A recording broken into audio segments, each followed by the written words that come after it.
एक शाम फ्लोरिडा के टैम्पा में बॉबी सेंट नाम का एक गैंगस्टर अपने दोस्त मिकी के साथ गैर कानूनी बंदूकें खरीदने की कोशिश कर रहा था। उन्होंने ऑटो नाम के एक आदमी का इस्तेमाल किया जो उन्हें हथियारों के डीलर से मिलवाता था। ऑटो ने बॉबी के पैसे चेक किए और बताया कि वे असली थे, तो डील शुरू हो गई। अचानक FBI एजेंटों ने उन्हें घेर लिया। ऑटो को लगा कि बॉबी और मिकी जासूस हैं और उसने अपनी बंदूक निकाल ली। एक FBI एजेंट ने ऑटो को गोली मार दी और वो मर गया। इस गड़बड़ी में बॉबी डर गया और हथियारों के डीलर को यकीन दिलाने की कोशिश की कि वे जासूस नहीं थे, लेकिन किसी ने उस पर विश्वास नहीं किया। बॉबी अपने पिता के गुस्से से डरकर लड़ा, लेकिन FBI ने उसे गोली मार दी और वो मर गया। किस्मत से मिकी बच गया। मुर्दा घर में ऑटो, जिसे मरा हुआ समझा गया था, असल में बच गया था क्योंकि उसने बुलेट प्रूफ जैकेट पहनी हुई थी। हैरानी की बात यह है कि ऑटो की असली पहचान फ्रैंक कैसल थी, जो हथियारों की तस्करी की जांच करने वाला एक अंडरकवर FBI एजेंट था। उसके साथियों ने उसके मिशन को सफलतापूर्वक पूरा करने की खुशी में उसे सरप्राइज पार्टी दी। जिमी, फ्रैंक के दोस्त, ने उसे तोहफे में कलाई घड़ी दी। बाद में एक और एजेंट ने फ्रैंक को बताया कि पीड़ितों में से एक बॉबी सेंट हॉवर्ड सेंट का बेटा था, जो एक ताकतवर मॉब बॉस था और जिसका एक कैसीनो था। फ्रैंक को इस खबर से कोई फर्क नहीं पड़ा और उसने अपने दोस्तों को अलविदा कहने का फैसला किया। वह अपने परिवार के साथ छुट्टी पर समय बिताना चाहता था। हालांकि तब हालात खराब हो गए जब मिकी फ्रैंक के दोस्त को हॉवर्ड के आदमी क्विंटन ने किडनैप कर लिया। मिकी ने क्विंटन को बताया कि बॉबी खुद हथियारों की बिक्री में शामिल होना चाहता था क्योंकि इसमें बहुत मुनाफा था। जब ब्रोकर के बारे में पूछा गया तो मिकी ने ऑटो का नाम बताया, लेकिन यह भी कहा कि ऑटो पहले हुई घटना में मारा गया था। कुछ देर बाद हॉवर्ड अपने बेटे जॉन के साथ घटनास्थल पर पहुंचा। बॉबी की मौत के गुस्से में हॉवर्ड ने अपने ही एक आदमी को मार डाला क्योंकि वह बॉबी को बचाने में नाकाम रहा था, यह बताते हुए कि उसके आदमी हमेशा बॉबी के साथ होने चाहिए थे। फिर हॉवर्ड ने क्विंटन को आदेश दिया कि वह पता लगाए और सजा दे जिसने उसके बेटे की मौत का कारण बनाया था। अगले दिन फ्रैंक अपने परिवार के पास घर लौटा। उसने अपनी पत्नी मारिया से बात की और एक बार फिर अपने बेटे विल को लंदन जाने के लिए मनाने की कोशिश की, यह वादा करते हुए कि यह आखिरी बार होगा क्योंकि उसका काम अब पूरा हो गया था। हॉवर्ड बॉबी के बेजान शरीर पर शोक मना रहा था। उसे अपने बेटे की मौत स्वीकार नहीं हो रही थी। उसने जिमी से ऑटो और उसके साथियों के बारे में पूछा, लेकिन जिमी अपनी सुरक्षा की चिंता में हॉवर्ड को कोई जानकारी देने से इनकार कर दिया। इस हिचकिचाहट ने ऑटो और उसके कनेक्शनों के आसपास के संभावित खतरे का संकेत दिया। जिमी ने हॉवर्ड को सुझाव दिया कि उन्हें बॉबी की मौत के मामले को पुलिस को संभालने देना चाहिए, लेकिन हॉवर्ड चुप रहा और चला गया। अपने शांत स्वभाव के बावजूद हॉवर्ड ने गुप्त रूप से अपने आदमियों को अपने बेटे की मौत के लिए जिम्मेदार व्यक्ति का पता लगाने के लिए जुटाया। लंदन जाने से पहले फ्रैंक ने पुएर्टो रिको में एक फैमिली रियूनियन का आयोजन किया, जहां उन्होंने समुद्र के तट पर किराए पर जगह ली। समुद्र किनारे टहलते हुए उनकी मुलाकात मैनुअल से हुई, जो अपने शांत स्वभाव के लिए जाने जाने वाला एक रहस्यमयी स्थानीय व्यक्ति था जो अपनी नाव में फ्यूल भर रहा था। बाद में उसी शाम फ्रैंक और उसके पूरे परिवार ने एक डिनर पार्टी के लिए इकट्ठा हुए। बॉबी के अंतिम संस्कार के अगले दिन क्विंटन ने हॉवर्ड को फ्रैंक की असली पहचान के बारे में बताया कि वह एक FBI एजेंट था जो ऑटो के रूप में डिस्गाइज था। क्विंटन को यह भी पता चला कि फ्रैंक जल्दी ही लंदन जाने वाला था और वह फिलहाल अपने परिवार के साथ पुएर्टो रिको में एक रियूनियन के लिए था। यह सुनकर हॉवर्ड ने क्विंटन को फ्रैंक को मारने का आदेश दिया, लेकिन लिविया, हॉवर्ड की पत्नी, ने जोर दिया कि फ्रैंक के पूरे परिवार को भी खत्म कर देना चाहिए। इसी बीच पुएर्टो रिको में विल, फ्रैंक के बेटे, ने उसे एक काली टी-शर्ट दी जिस पर खोपड़ी का प्रतीक था। इसके अजीब दिखने के बावजूद फ्रैंक ने अपने बेटे के इस तोहफे की सराहना की। वे समुद्र के तट पर अन्य परिवारों के साथ शामिल हुए, समुद्र की शांति का आनंद ले रहे थे। समुद्र के दूसरी तरफ हॉवर्ड का बेटा जॉन और उसके आदमी बंदूकों के साथ पहुंचे। पार्टी के दौरान विल ने अपनी मां को एक तरफ हटने के लिए कहा क्योंकि उसे उन्हें कुछ दिखाना था, और वह उन्हें भीड़ से दूर ले गया। इसी बीच फ्रैंक को उसके पिता ने घर के अंदर अपनी बंदूक का कलेक्शन देखने के लिए बुलाया। अचानक गोलियों की आवाजें सुनाई दी, जिससे अफरा तफरी मच गई। मारिया ने विल को नाव के नीचे छिपने के निर्देश दिए, जबकि फ्रैंक ने एक बंदूक पकड़ी और अपने घर की रक्षा की। उसने एक आदमी को गोली मार दी जो अंदर घुसने की कोशिश कर रहा था। फ्रैंक और उसके पिता ने जवाबी कार्रवाई की, लेकिन दुखद बात यह थी कि पूरे परिवार का नरसंहार हो गया। एक हताश चाल में फ्रैंक ने गैस टैंक में आग लगा दी, जिससे एक बड़ा विस्फोट हुआ। आग की लपटों के बीच फ्रैंक और उसके पिता घर से बाहर निकले, लेकिन उन्होंने देखा कि उनका परिवार मर चुका था। फ्रैंक के पिता को पीछे से गोली मार दी गई थी, लेकिन उन्होंने उस हमलावर को चाकू मारने में कामयाबी हासिल की जो फ्रैंक का गला घोंट रहा था।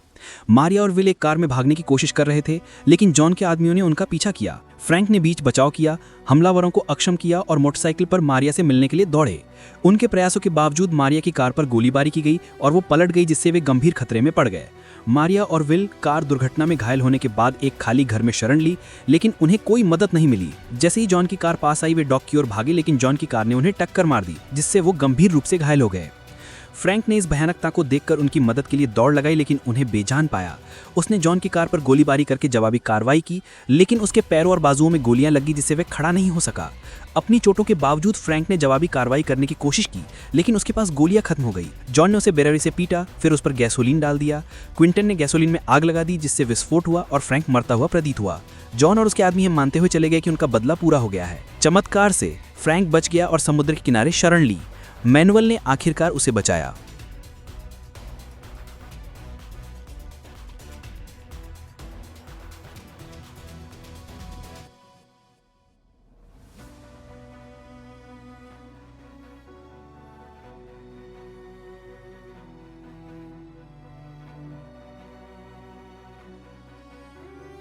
इस बीच हावर्ड और उसके परिवार ने अपनी जीत का जश्न मनाया। हालांकि हावर्ड ने अपनी पत्नी लिविया और क्विंटन के बीच एक अंतरंग पल देखा। महीनों बाद फ्रैंक अपने दोस्त मैनुअल के साथ एक हत्या के स्थान पर लौटा। उसने तस्वीरें ली और कुछ हथियार इकट्ठे किए। बाद में समुद्र तट पर उसे अपने बेटे की तरफ से एक अर्थपूर्ण टी-शर्ट मिली। मैनुअल का धन्यवाद करके फ्रैंक फ्लोरिडा चला गया, जहां उसने एक कमरा किराए पर लिया। उसने हथियार तैयार किए और अपनी कार को बुलेट प्रूफ बनवाया। वह अपने पड़ोसियों जॉन, डेव और बम्पो से मिला। फ्रैंक का पहला निशाना मिकी था, जिसे उसने हावर्ड के परिवार के बारे में जानकारी उगलवाने के लिए डराया धमकाया। फ्रैंक के इरादों को समझते हुए मिकी ने हावर्ड के नियंत्रण से बचने के लिए मदद की पेशकश की। फिर फ्रैंक ने हावर्ड और उसके परिवार की जासूसी की, उनकी गतिविधियों के सबूत इकट्ठे किए। संक्षेप में, फ्रैंक मिकी की मदद से हावर्ड की आपराधिक गतिविधियों का सामना करने के मिशन पर था। अपने परिवार की हत्या के लिए न्याय की मांग करते हुए फ्रैंक ने हावर्ड के गोल्फ कोर्स पर अपने नाम का एक कब्र पत्थर रखा और अपने पुलिस सहकर्मी जिमी का सामना किया। उसने मामले में प्रगति की कमी पर निराशा व्यक्त की। गवाह सुरक्षा को अस्वीकार करते हुए फ्रैंक ने मामलों को अपने हाथों में ले लिया। उसने बैंक अधिकारियों को टोरो ब्रदर्स के पैसे से अपना सूटकेस भरने के लिए मजबूर किया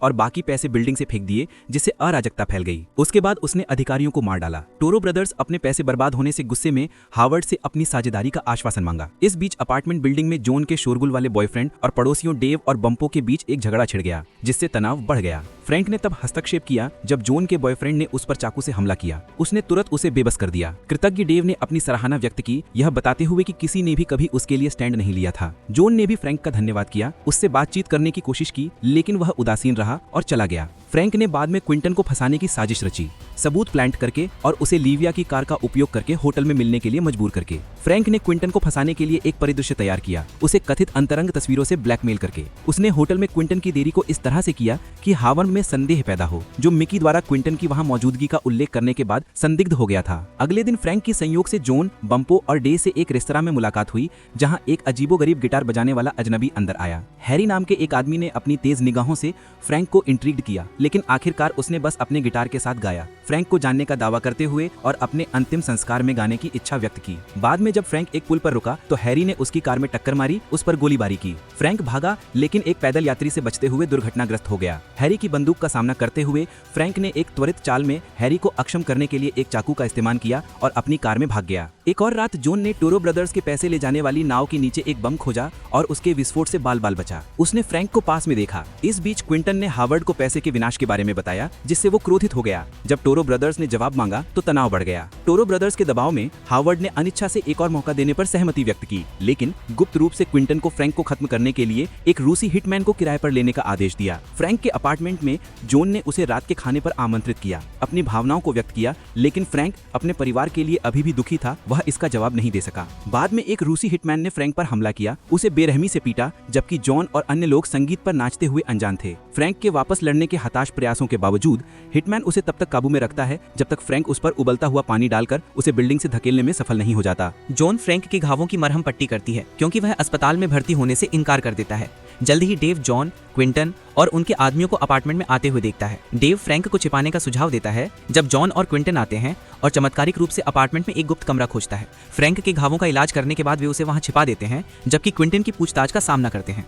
क्विंटन के अत्याचार के बावजूद डेव फ्रैंक को धोखा देने से इनकार कर देता है। क्विंटन खाली हाथ चला जाता है और जॉन बाहर एक गार्ड तैनात करता है, जबकि हावर्ड को सूचित करता है कि फ्रैंक जीवित है। हावर्ड अपने आदमियों को एक क्लब में इकट्ठा होने का आदेश देता है। जब सुरक्षित होता है तो फ्रैंक बाहर आता है और गार्ड को हटा देता है। डेव की हालत देखकर फ्रैंक को उसकी वफादारी का पता चलता है। फ्रैंक को परिवार मानते हुए फ्रैंक डेव को अस्पताल भेजता है, फिर आगे के बदला लेने की तैयारी करता है। फ्रैंक जॉन की चिंता के बावजूद अपनी योजना को पूरा करने के लिए दृढ़ है। वह लीविया की कार को वापस ले लेता है जब वह फिल्मों में होती है, और क्विंटन को मिकी की मदद से उसके साथ बदनामी वाली तस्वीरों का उपयोग करके उससे मिलने के लिए मजबूर करता है। फ्रैंक लीविया को क्विंटन के साथ अफेयर में फंसाकर हॉवर्ड की भावनाओं में हेरफेर करता है। मिकी हॉवर्ड को भड़काने के लिए झूठे सबूत प्रदान करता है जो हॉवर्ड का सामना करता है, जिससे क्विंटन की मौत हो जाती है। जब लीविया लौटती है तो हॉवर्ड उस पर बेवफाई का आरोप लगाता है और उस पर हिंसक हमला करता है, जिससे उसकी दुखद मौत हो जाती है। क्विंटन के यौन अभिविन्यास से अनजान हॉवर्ड की ईर्ष्या लीविया के स्पष्टीकरणों के लिए उसे अंधा कर देती है। इस बीच फ्रैंक हॉवर्ड के मुख्यालय पर हमले की तैयारी करता है। वह हॉवर्ड के क्लब में घुसपैठ करता है और प्रवेश द्वार पर एक बम लगाता है। घटनाओं के एक नाटकीय मोड़ में फ्रैंक एक बार में एक बम लगाता है, जिससे एक विस्फोट होता है जो उसे शेष खतरों को खत्म करने की अनुमति देता है। हॉवर्ड बच निकलता है, लेकिन फ्रैंक उसका सामना करता है। वह क्विंटन और लीविया की मौत का कारण बनने वाली घटनाओं को ऑर्केस्ट्रेटेड करने में अपनी भूमिका का खुलासा करता है। फ्रैंक हॉवर्ड को एक बम से लैस कार से बांध देता है, जिससे हॉवर्ड की मौत हो जाती है। अपराध बोध और दुख से अभिभूत फ्रैंक आत्महत्या करने पर विचार करता है, लेकिन उसे अपनी पत्नी का एक सपना आता है जिससे वह पुनर्विचार करने के लिए प्रेरित होता है। अगले दिन फ्रैंक जॉन को अलविदा कहता है और अपने दोस्तों के लिए पैसे से भरी अलमारी छोड़ जाता है। वह अपराध के पीड़ितों के लिए न्याय की तलाश में एक विजिलांटे बनने का फैसला करता है। कहानी फ्रैंक के अपने नए मिशन को गले लगाने के साथ समाप्त होती है, जो मुक्ति और उद्देश्य की ओर उसकी यात्रा का प्रतीक है, और फिल्म यहीं समाप्त होती है।